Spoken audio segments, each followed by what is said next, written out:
Sir அன்னைக்கு அனுமார் பற்றி நிறையா பேசுனீங்களே சார். நான் ஆமாம், எனக்கு ஒரு சந்தேகம் சார், ரொம்ப நாளாக. சொல்லுடா, என்ன சந்தேகம்? இந்த அனுமார் ஏன் சார் கல்யாணமே பண்ணிக்கல? பிரம்மச்சாரியாக இருந்தார். ஏன்டா அது உனக்கு என்ன, அதை பற்றி கவலை இல்லை? நீ ஏதாவது பொண்ணுக்குன்னு வச்சுருக்கியா அவருக்காக? இல்லை சார், அவர் பிரம்மச்சாரியாக இருந்தாருங்கிறாங்களே. ஆமாம், அவர் நைஷ்டிக பிரம்மச்சாரிப்பா. அதனால தான் அவருக்கு 8 வகையான ஆற்றல் வந்தது, அட்டமா சித்தியும் அவருக்கு கிடைச்சிது அப்படின்னு நான் பெருமையாக சொல்கிறேன். அவன் சொல்கிறான், அவர் ஏன் சார் கல்யாணம் பண்ணிக்காமல் இருந்தார்?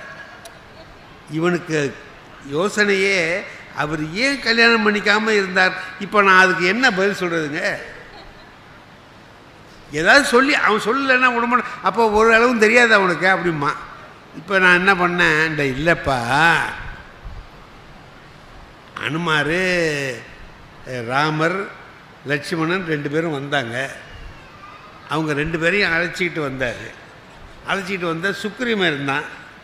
சுக்ரீவன்கிட்ட கொண்டு வந்து அறிமுகப்படுத்துகிறார், ராமரையும் சுக்ரீவனையும். அப்போ சுக்ரீவன் சொன்னான், ஐயா, என் பொண்டாட்டிய எங்கள் அண்ணன் தூக்கிட்டு போயிட்டான், நீங்கள் கொஞ்சம் அதை திரும்ப கொண்டாந்து ஒப்படைக்கணும், எனக்கு அந்த உதவியை செய்யுங்கன்னு ராமர்கிட்ட சுக்ரீவன் கேட்டான். ராமர் சொன்னார், என் பொண்டாட்டிய ராவணன் தூக்கிட்டு போயிட்டான்,